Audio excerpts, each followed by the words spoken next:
Healthcare technology, also known as health tech, refers to the use of technologies developed for the purpose of boosting the healthcare system.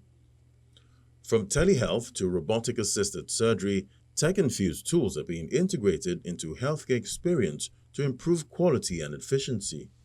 Health tech companies and startups have provided solutions that reduce the strain on the industry while also amplifying human health. Our guest on the show, Sudir Rathore, shares ways technology can drive innovation in the healthcare industry. Sodhi, glad to have you on Tech Trends today. Thank you so much, CFA. All right, let's look at how technology is transforming the healthcare industry. Can you give us some perspectives? Well, CFA, you can understand that in today's world, technology is everywhere, whether you are communicating to somebody or booking a flight for traveling, transportation, even in healthcare, technology is like coming in a big way. And till now, the technology has really helped us, people like us, who are starting some sort of a healthcare delivery services. So with the invent of technology like blockchain technology and all that, a lot of things will be, will get a breakthrough. Something like gene, markup of, especially the Africans, creating a gene pool, gene editing, and solving a lot of congenital issues, something like sickle cell diseases. How to sort out these things? What are the treatments possible? Because it takes almost like 10 years to bring a drug to the market through a lot of clinical trials. But with the usage of technology, this can be shortened. What we have seen in case of the pandemic, that you can see that within 6 months and a year, a lot of vaccinations have come in. Okay, that is because of the use of technology. If they would have gone through the regular conventional way of going through the clinical trials and all that, it would have taken the same 10 years. So that's the advantage. You know, I've always wanted to ask this question, and I'm happy that I can ask you this question. How true is the fact that AI and robots would also be able to conduct surgical operations in the nearest future? I thoroughly believe in this thing that there will be a lot of changes in the coming years, especially in next 10 to 15 years time, especially in terms of specialties wherein a lot of knowledge base is required, something like a radiologist profile.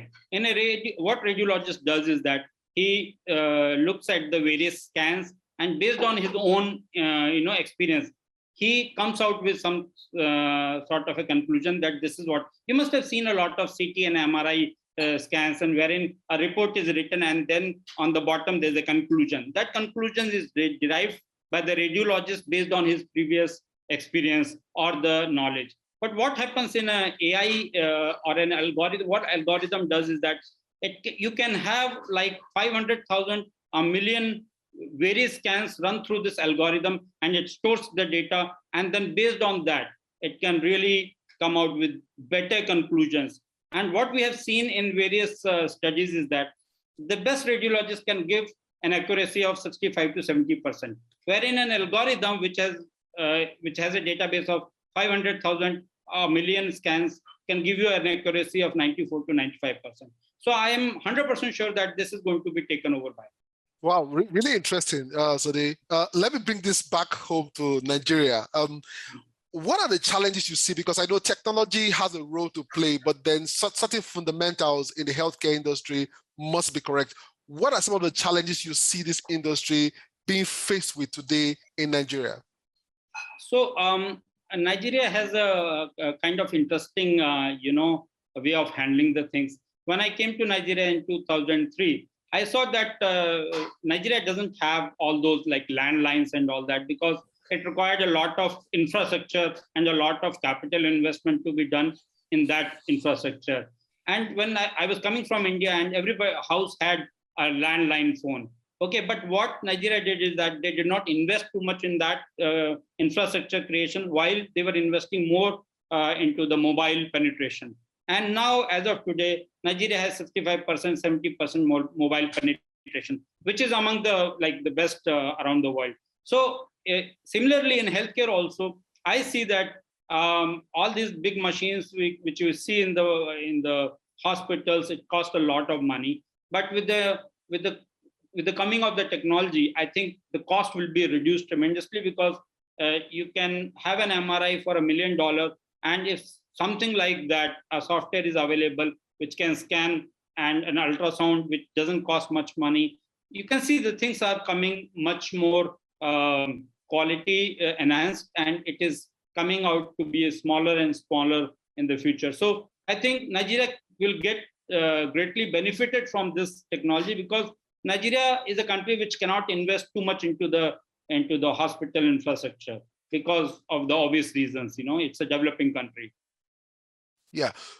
So tell me the role that startups like yours play in helping to ensure that people have more access to healthcare. So our startup, like when we thought that what happened with me, like my kids were small, and then they used to get sick of malaria and all that kind of thing, and we used to take them to the hospitals, and then you have to stand in the queue, wait for the appointment, wait for the test to be done, and then go back again for the results and all that. But what we have done in this case is that, and that used to happen like a couple of years back. Now what we have done in this case is that once the customer books the sample collection at our website, we have our what we call as a phlebotomist. These phlebotomists are generally the lab scientists or lab technicians. They go to the house of the patient, collect the samples, and bring back to the lab, and we test them. And within the limited hours, like every test has its own turnaround time. So within the shortest possible time, we are able to give them the result. So the patient doesn't have to come out of the hospital, come out of the houses, because the patient is already sick. And then especially in the case of Lagos, assuming that you have to go from one place to other at 7 o'clock in the evening in Ikeja, I'm telling you, forget about it. So we have got a lot of, and you will be amazed that we launched this startup in 2020, 15th of July, and we are an alumni of Founders Institute, Abuja. So we have served more than 8,000 customers till date. So I think we take a pride in that. Where do you see your startup in 5 years?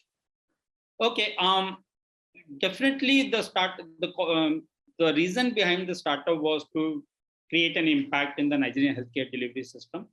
And as I said, that one part which we are already doing is that home sample collections, home health services, and all that. And with bringing of this surgeon light model, we will be able to provide high quality, high-end surgical services for the patients who are traveling abroad. Okay, a patient who's traveling abroad spend actually $25,000 to $30,000, which is the dollars is really scarce for the government in Nigeria these days, And we are, by doing these things in Nigeria, we are saving that money for the country. So that is one part. But definitely we want to create an impact in Nigerian healthcare system and be a part of, like whole of Western African region did not have a PET scan till today. Okay. Fortunately, one of our partners and the investors has brought a PET scan in Nigeria, which is the first in Western African region. So imagine what is happening here. Things are happening good. It is a benchmark for the cancers, diagnosis of cancer and all that. So similarly, we want to create various benchmarks. We want to create the quality of the services take to the next level and bring all those services which are not happening in Nigeria. Like liver transplant is not happening in Nigeria. I want to be the first one to bring it to Nigeria. So this is what we want to do. We want to do something great. So interesting. I wish you all the best. Thank you for being on the show today. Thank you so much, CFA, and best of luck to you also.